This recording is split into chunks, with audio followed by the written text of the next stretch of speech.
bone-thin and knock-kneed, ribs standing out under dull brown hide like the slats of an old fence, the 19 animals came off the trailer one at a time into the loading pen at the Halverton livestock yard, and every man leaning on the rail figured he was watching a young woman throw good money after nothing. They were Bison, or something a broker had once called Bison, though these had none of the massive shouldered majesty a person imagines when they hear the word. These were culls, runts, the tail end of a herd somebody up in the sandhills had given up on, animals too small and too poorly to keep feeding through another dry summer. The auctioneer had tried 3 times to move them as a lot and gotten no bid worth mentioning.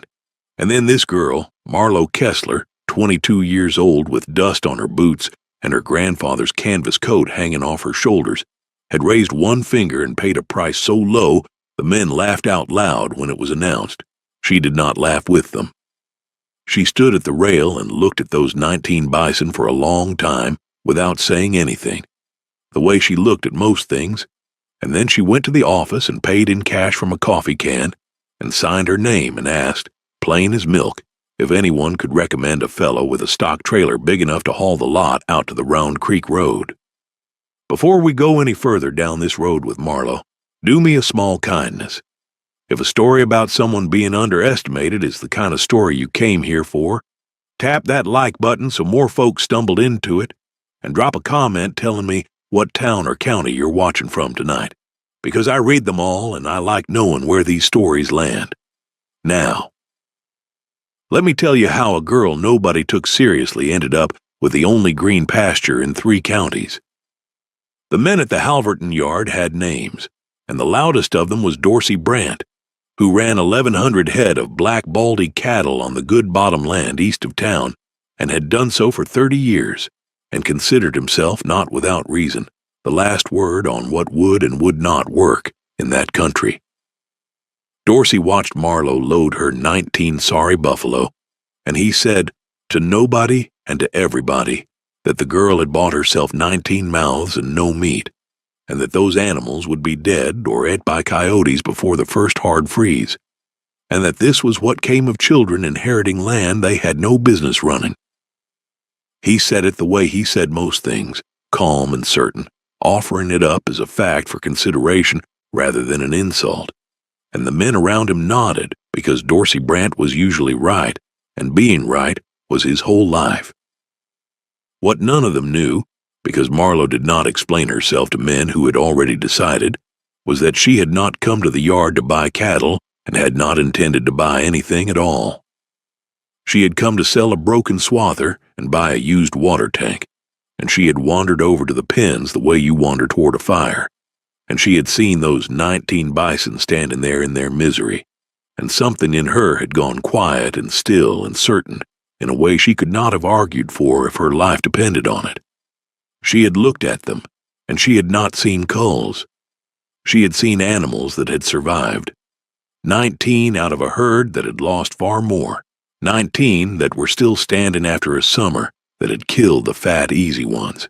And she thought, in the wordless way she thought her best thoughts, that surviving was worth more than being pretty, and that nobody in that yard understood the difference. Marlo Kessler had come back to the Round Creek place 14 months before, not because she had a plan, but because there was nowhere else that felt like anywhere. Her grandfather, Alistair Kessler, had died in February of a heart that simply stopped one morning while he was pulling on his boots, and he had left the ranch to her, all 4,000 acres of hard sandy ground that ran up out of the creek bottom into the broken hills, ground that the county assessor valued at almost nothing, and that the neighbors regarded as a lesson in what happens when a man is too stubborn to sell. Alistair had run cattle on it his whole life, and had never gotten rich and had never gone broke, which in that country counted as a kind of victory. And he had done it, his neighbors said, by being so tight he squeaked and so odd he wouldn't take advice. Marlo had spent childhood summers with him, following him around while he mended fence and talked to himself and wrote things in the little spiral notebooks he kept in the bib of his overalls, and she had loved him with the uncomplicated love a child gives a person who never lies to them, and when he died, she found she could not imagine the place belonging to anyone else. So she quit the job she'd been failing to care about in the city and drove out and moved into the low house by the windbreak and started trying to figure out what a person did with 4,000 acres of grass that everyone agreed was worthless. The person who might have told her was already there, in a manner of speaking.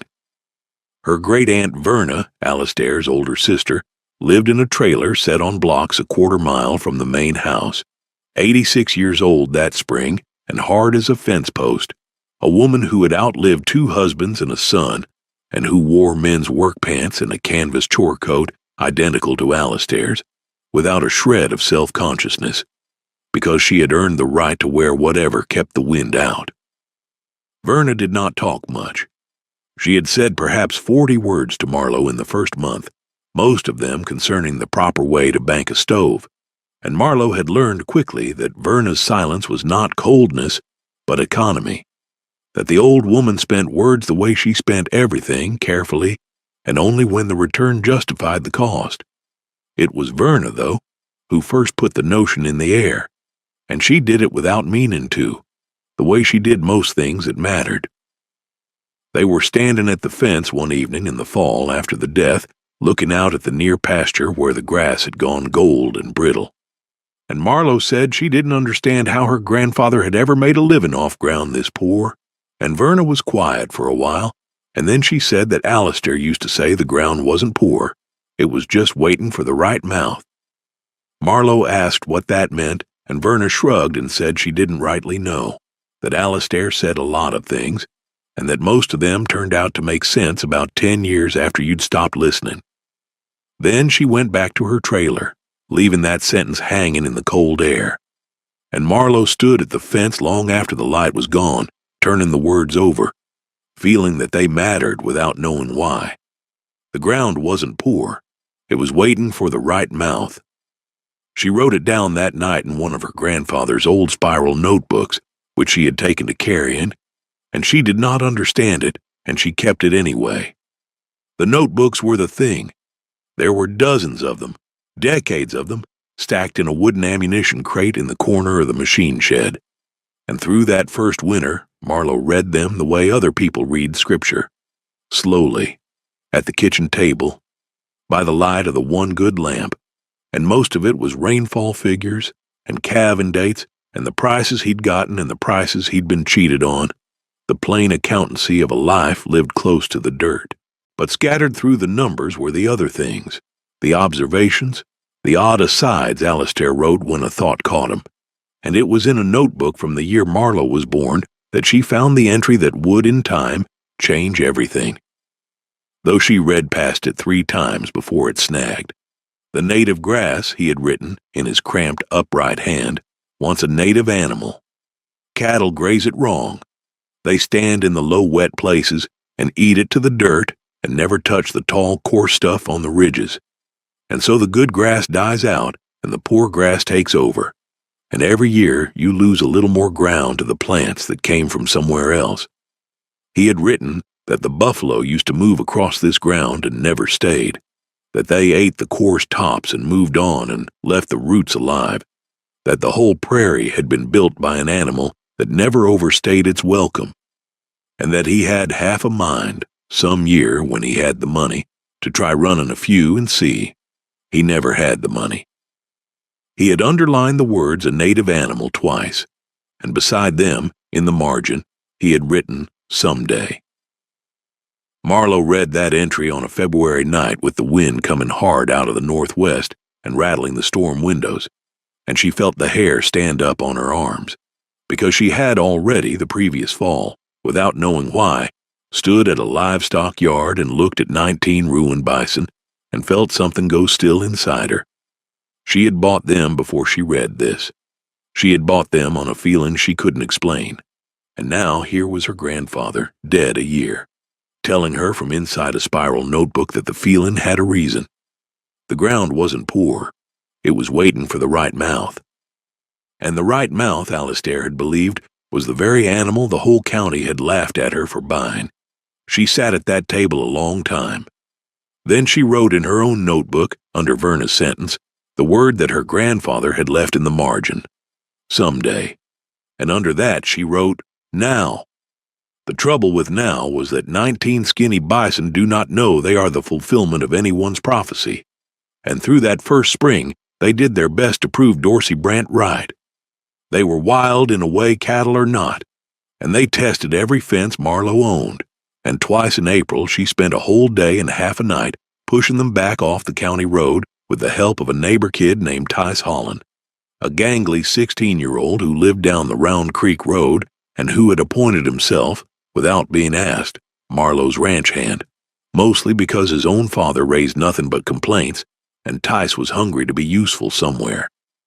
Tice thought the bison were the most interesting thing that had ever happened in the county, and he said so, and he came up nearly every day on his four-wheeler to watch them and to help Marlowe string the taller, stronger fence that Bison required, and it was Tice who first noticed the thing that Alistair had written about a quarter-century before. They were up on the North Ridge in May, mending a corner where the bison had leaned the wire down, and Tice stood up and looked out across the slope and said, "Hey, look at that. They ate the tall stuff." Marlowe came and stood beside him and looked, and it was true. Where the bison had grazed, they had cropped down the coarse, tall bunch grass that cattle wouldn't touch, the rank ridge grass that stood up gray and tough, and they had left the shorter, finer grass in the swales almost untouched, exactly opposite to the way cattle grazed. And already, in the places they had grazed and moved on from weeks before, Marlowe could see the fine green threads of new growth coming up through the cropped stubble, because the animals had not stood there and killed it. They had passed through and gone, the way Alistair said the old herds had. She did not say anything. She stood on the ridge and looked at the ground for a long time, and Tice, who was learning her ways, waited. Then she took out the notebook and wrote down the date and what she had seen, and she said half to herself, "He was right." Tice asked who was right, and Marlowe said, "My grandfather," and did not explain. And Tice, who had never met Alistair Kessler, but had heard him called crazy plenty, decided that if the old man was right about this, he'd been unfairly called crazy, and he told everyone at the feed store so, which is how the first small ripple of the story got out. That summer Marlowe did almost nothing, and doing almost nothing was the hardest work she had ever done. Everything in her wanted to intervene, to feed the bison up, to fatten them, to make them look like the animals people expected. But she had read enough of the notebooks and watched the ground closely enough to understand that the whole point was restraint. She divided the 4,000 acres roughly in half with a single cross fence, all she and Tice could manage to build, and she kept the bison on one half and let the other half rest, and when the grazed half started to look worked down, she moved the herd across, and then she watched the empty ground come back. She learned to move them by patience rather than force, on foot, letting them drift, never crowding, and they learned her, and by August the wildness had gone out of them, not because they were broken, but because they had decided she was not a threat. They put on weight, but slowly, on grass alone, no grain, and the weight they put on was hard and right, and their coats came in and thickened, and the little herd that had come off the trailer as a joke began, by the end of that summer, to look like something a person might not laugh at. Marlowe noticed. So did Tice. Dorsey Brant, driving past on the county road, did not notice, or if he noticed, did not change his opinion, because Dorsey had said the animals would be dead by freeze-up, and Dorsey was not a man who enjoyed being wrong out loud. The freeze came in November, and the bison did not die. They did not even seem to mind. Where Dorsey's cattle stood hunched and miserable in the feedlot eating hay that cost more every week, the bison drifted across the open ground and pawed down through the snow to the cured grass beneath, and ate it and grew a coat like a bank vault, and calved that first spring without help and without loss, so that by the following March the herd of 19 had become a herd of 26, and the 7 new calves were not runts. They were stout and quick and wild-eyed, born to ground that suited them. Marlowe stood at the fence on a cold, bright morning and counted them, 26, and she did not make a ceremony of it. but she went inside afterward and sat down and cried for a while, quietly, for her grandfather, because she wished more than anything he could have seen the 7 calves standing in the grass he'd said would someday feed them. Then she washed her face and went back to work, because that was the other thing the notebooks had taught her, that grief and work were not opposites but partners, and that the way you honored the dead was by continuing. By the time the herd numbered 26, the question that Marlowe had been putting off could not be put off any longer, which was the question of money. Because a person cannot eat bison she is trying to build a herd from, and a person still has to pay the taxes and the fuel and the wire. She had been living on almost nothing, on Alistair's savings, and on what Verna slipped her without comment, and she knew that at some point the thing would have to pay for itself, or it would not be a ranch. It would be a hobby that ate her inheritance. She thought about it all through that second winter, and she decided in the end to do the thing the way the whole enterprise had gone, which was slowly and small, and by letting demand find her rather than chasing it. She would not sell into the commodity market where a bison animal fetched whatever the packers decided that week. She had read enough and watched enough to understand that what she had was not commodity meat. It was something rarer. It was an animal raised entirely on native grass, on ground that had never seen a chemical, an animal that had lived its whole life the way the old herds lived, and Marlowe believed, with the same wordless certainty that had made her raise one finger at the auction, that there were people who would pay for the difference if she could only get it in front of them. The first person she got it in front of was a cook. His name was Emmanuel Farrow, and he ran a small restaurant 40 miles away in the county seat, a place called the Lark's Hedge that served the kind of food that made people drive from the city, and he was married to Marlowe's cousin, which is the only reason Marlowe, who did not know how to sell anything, worked up the nerve to bring him a cut of the first animal she processed. She drove it over in a cooler in October of the second year, one animal she had taken to the small locker plant in town and had cut and wrapped, and she brought Emmanuel a couple of the better cuts and said, without any polish, that she'd raised it on grass and thought it might be worth something, and would he tell her honestly if it wasn't. Emmanuel took the meat and looked at it and smelled it and said he'd cook it and call her, and he did not call her that night or the next day, and Marlowe figured she had her answer, and it was no. Then on the third day he called, and his voice was strange, and he said, "Where did you say this ground was? And how much of this can you get me? And how soon?" Marlowe said she had one more animal she could spare that fall, and after that they'd have to wait for the herd to grow. Emmanuel said he would take everything she could spare, at a price he named, and the price he named was so far above the commodity number that Marlowe made him say it twice. And then she wrote it in the notebook, and then she sat down at the kitchen table because her legs had gone strange. What Emmanuel had tasted, and what he tried to explain to Marlowe and failed, and then explained to his customers and succeeded, was that the meat tasted like a place. It tasted like the grass and the wind and the hard, clean life of an animal that had never been penned or grained or crowded, and it was lean the way wild things are lean, and it had a depth to it that graded feedlot meat simply did not have, and Emmanuel, who had cooked in cities and knew what rare tasted like, knew he had stumbled onto something. He put it on the menu at the Lark's Edge without much explanation, just the name of the ranch and a word or two, and the people who ate it asked about it, and Emmanuel told them the truth, that a young woman was raising bison the old way on ground everyone had written off, up on the Round Creek, and the truth, told at a good table, travels. Within 2 months, Emmanuel had told 2 other cooks he knew, and one of them drove out to see the place for himself, a serious man from the city named Rob Aldous, who owned 3 restaurants and who stood at Marlowe's fence looking at the herd on the winter grass for a long time, longer even than Marlowe herself tended to look at things, and then turned and said he'd take as many animals a year as she'd sell him and pay her a $1 figure that made Tice, who was standing there, actually laugh out loud in disbelief. Marlowe did not laugh. She looked at Rob Aldous, and she said plainly that she would not sell him as many as he wanted, because the whole thing worked only because she never took more animals off the ground than the ground could replace. and if she scaled up to meet his appetite, she would wreck the very thing that made the meat worth his price. And so she would sell him a fixed number a year and no more. And if he wanted the meat, he would have to want it on those terms. Rob Aldous was not a man accustomed to being told the size of his order by a 24-year-old in a dead man's coat. And for a moment, he just looked at her. And then something shifted in his face, and he said, "All right." And later, he told people that the reason he trusted the meat was precisely that the girl wouldn't sell him more of it. That in 30 years of buying, he had never had a producer turn down volume. And that a person who protects the thing she makes above the money it brings is a person whose product you can believe in.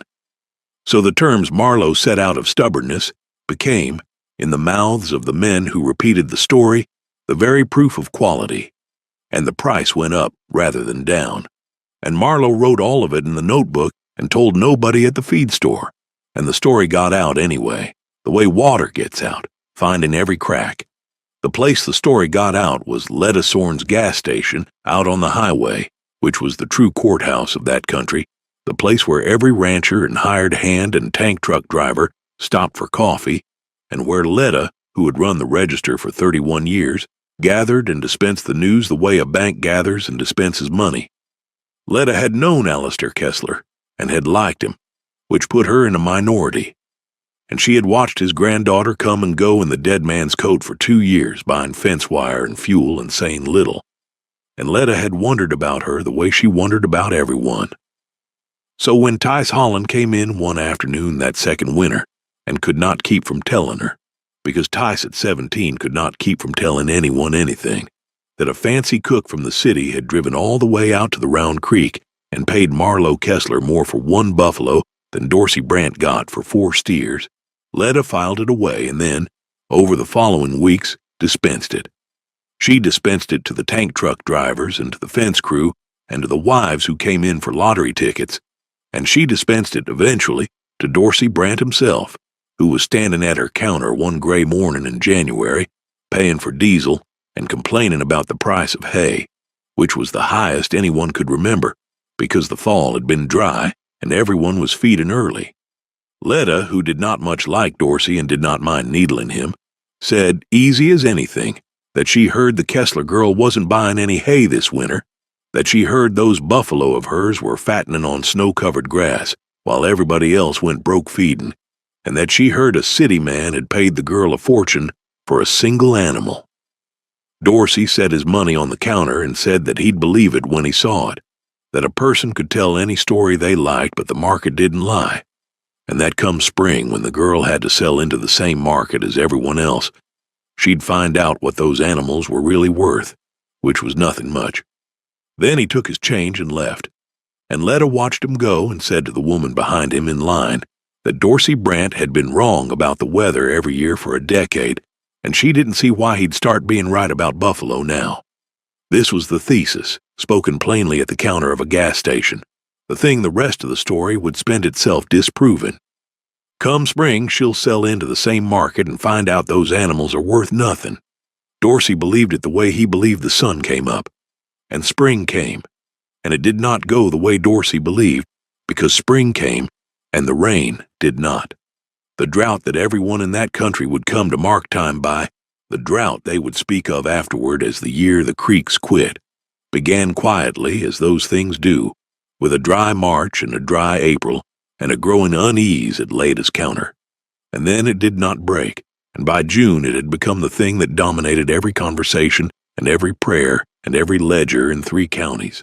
The grass that should have come up green and thick in May came up thin and pale, and then stopped coming up at all, and the ponds went to cracked mud, and the creeks, including Round Creek itself, shrank to strings of stagnant pools, and then to nothing. And the great cattle operations that ran the good bottomland found that the good bottomland was worth nothing without water and grass. Dorsey Brant, who ran 1,100 head, watched his pastures burn brown by the 1st of July, and he did what everyone did, which was to start hauling water and buying hay at prices that climbed higher every single week until the arithmetic simply stopped working, until it cost more to keep an animal alive than the animal would ever be worth. And up and down every road in the county, the ranchers faced the same brutal calculation and made the same brutal choice, which was to sell, to dump their herds into a market that everyone was dumping into at the same moment, so that the price collapsed under the weight of all that desperate selling, and men who had built their whole lives on those herds took losses that broke them. And the auction yard at Halverton ran cattle through from dawn to dark all summer, thousands of head, at prices that would not cover the hay they'd eaten. And out on the Round Creek, the ground was green, not lush. Nothing was lush that year, but green, actually green, where every other pasture in the county had gone to dust. And the reason it was green was the reason Alistair Kessler had written in a notebook a quarter-century before, and the reason Marlowe had bet everything on a wordless feeling at a livestock yard. The native grass, the deep-rooted prairie grass that had built itself over 10,000 years to survive exactly this drought and 100 droughts before it. The grass that sent its roots down 6 and 8 and 10 feet into the sandy ground where the moisture still hid long after the surface had baked. That grass held on when the shallow-rooted planted pasture and the tame hay ground curled up and died. And it held on, it held on remarkably. On the ground, Marlowe had grazed the way the bison wanted to graze it, in short, hard passes with long rests between, because that grazing had done exactly what Alistair said it would. It had kept the good deep grass alive and vigorous and thick-crowned, and had never let the animal stand in one place and kill it, so that when the drought came, Marlowe's 4,000 acres of ground that the county had valued at almost nothing turned out to be the most valuable ground in the country, because it was the only ground still feeding anything. The bison did not notice the drought the way the cattle noticed it. They were built for it. They needed less water, and they ranged wider, and they ate the coarse cured grass that cattle refused. And they moved, always moved, the way Marlowe moved them. So that even in that terrible summer, the herd, now grown to 38 after the spring's calving, held their weight and raised their calves and drifted across the green ground, while 40 miles in every direction the country turned to bone. Marlowe watched it happen and felt no triumph, only a strange, solemn weight, because she understood that her good fortune was built on the ruin of her neighbors, that the same drought making her right was breaking men who had done nothing worse than believe what everyone had always believed. She did not gloat. She did not go to Letta's counter and collect her vindication. She kept her head down and moved her animals and watched the ground, and she wrote in the notebook, in July of the drought year, a single line beneath her grandfather's twice underlined words about a native animal. He knew, she wrote, he knew before any of us. It was Letta who collected the vindication on Marlowe's behalf, because Letta could not help herself, and because Letta had liked Alistair Kessler and had watched a county full of men laugh at his granddaughter, and she felt the old man was owed. All that summer the ranchers came into her station gray-faced and broke, and they talked about the sell-off and the hay prices and whose place had gone under that week, and more often, in those conversations, someone would say, "You know whose ground is still green," would say, "The Kessler girl hasn't sold a thing," would say, "Those buffalo everybody laughed at are the only livestock in the county still standing on grass," and Leda, at the register, would say mildly that she seemed to recall some folks had a good deal to say about that girl 2 years back, and she would let the sentence sit there, and the men would look into their coffee and not answer, because there was nothing to say. The market had spoken the way Dorsey had promised it would, and the market had said the exact opposite of what Dorsey predicted, and everyone knew it. And knowing it, they came slowly, one at a time, out the Round Creek Road to see for themselves. The first was a rancher named Wick Talley, an older man who ran a modest place south of Dorsey's, and who had lost his creek and half his herd by August, and he drove out one evening and sat in his truck at Marlowe's fence for a long while before he got out. And when Marlowe came down to meet him, he stood looking at the green ground and the 38 bison drifting on it, and he took his hat off, which a man of that country did not do lightly. and he said he had come to ask her something and he hoped she wouldn't take it wrong. He said he had 120 head left that he could not feed and could not sell for anything and was watching die. And he had heard she had grass, and he wondered, he said. And then he could not finish, because he was a proud man asking a young woman for mercy, and the words would not come. Marlowe looked at him for a long moment. Then she said she had grass, and she had it because she'd rested it, and she couldn't take on more animals than the ground could carry without wrecking the ground, the same as everyone else had wrecked theirs, but that she had a piece down along the dry creek. She'd been resting 2 years and hadn't grazed, and if he wanted to run his 120 on it through the fall on shares, moving them the way she'd tell him to move them, she'd let him, and it wouldn't cost him cash he didn't have. Wicktally put his hat back on to hide his face and said that would save him, that would flat save him, and Marlowe said, "Then that's what we'll do," and did not make a ceremony of it. And Wicktally's 120 head lived through the drought on Kessler grass, and Wicktally told everyone he met for the rest of his life that a 24-year-old girl had kept him from going under when men he'd known 40 years had turned him away. After Wick came others, and Marlowe took a few of them, the ones whose need was worst and whose herds were small enough to fit without harming the ground, and she turned others away, gently, explaining each time the same thing, that the ground could only do what it could do, that the whole reason it was green was that she had never asked it for more than it had to give, and that she would not start now, not even to be kind, because being kind past what the ground could bear would only mean everyone's animals died instead of some. They did not all understand it, but they came to, over that long dry year, they came to understand the thing Alistair Kessler had understood alone for 50 years, which was that the ground was a partner and not a slave, and that you could take from it forever if you never took more than it made, and that everyone who had gone broke that summer had gone broke, in the end, not because of the drought, but because of what they'd done to their ground in the good years, grazing it flat and planting it to tame grass with shallow roots and trusting rain that they had no right to trust. The drought had not created the difference between Marlowe's ground and theirs. The drought had only revealed it. The difference had been there all along, growing quietly under the surface for 2 years, while men laughed, root by root, season by season, exactly the way Marlowe had built the herd, exactly the way she did everything, small and slow and without ceremony.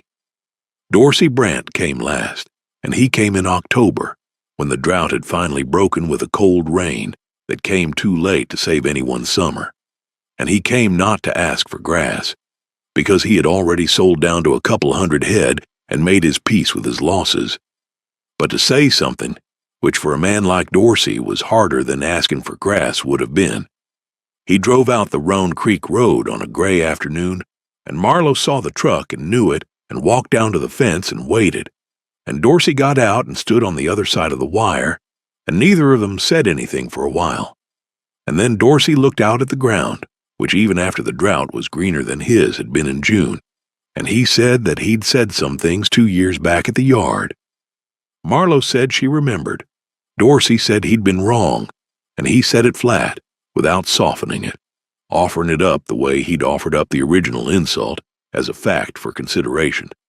And Marlowe understood that this was the biggest thing Dorsey Brant was capable of, and that he was doing it because he was, underneath everything, an honest man.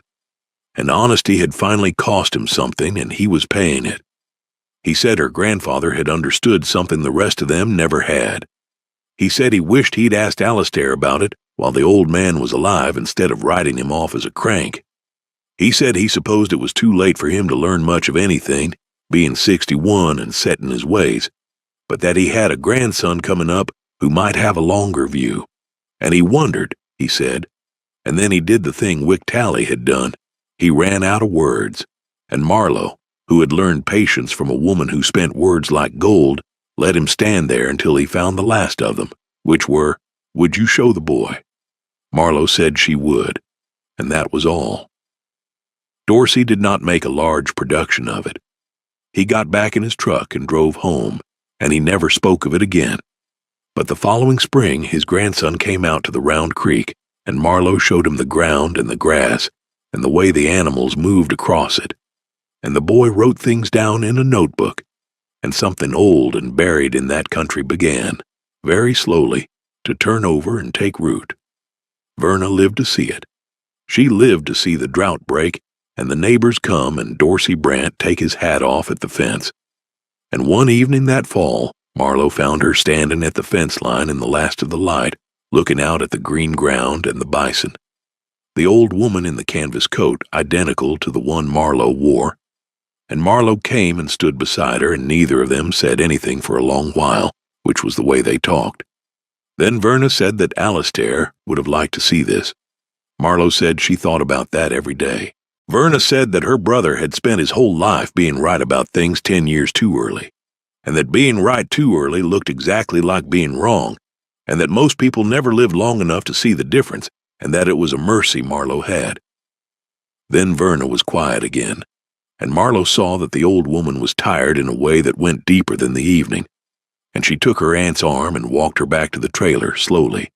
And that was one of the last long walks they took together, because Verna died that winter, in her sleep, in January, of nothing but 87 years honestly spent, and Marlowe buried her beside Alistair in the little fenced plot up on the rise where the wind never stopped and where you could see from the graves the whole green run of the Round Creek ground going out toward the hills. She stood at the graves a long time the day of the burial, in the two coats, hers and the memory of theirs, and she did not weep the loud way but the quiet way. And afterward she went home and got out the ammunition crate of notebooks and read late into the night, not looking for anything, just keeping company with the dead by way of their handwriting. And near dawn she came again on the entry about the native animal and the ground that was waiting for the right mouth.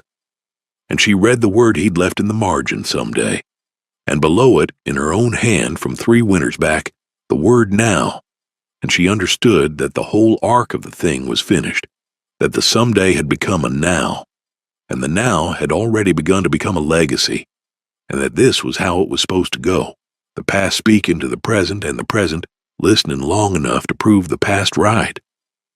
She took up the pen, and under her own, now she wrote one more line, for whoever would read the notebooks after she was gone, and the line she wrote was the line Verna had given her at a fence 3 years and a whole lifetime before. The line she had kept without understanding, and had finally come to understand all the way down. The ground isn't poor, she wrote. It's waiting for the right mouth. And then she closed the notebook and put it back in the crate with the others, where it would wait, the way the ground had waited for the right person to open it. The herd stood at 94 head the following autumn, grown entirely from the 19 ruined animals off the trailer, grown the same way everything on that place grew, slowly, on grass, without grain, and without debt, and without ever taking more than the ground made.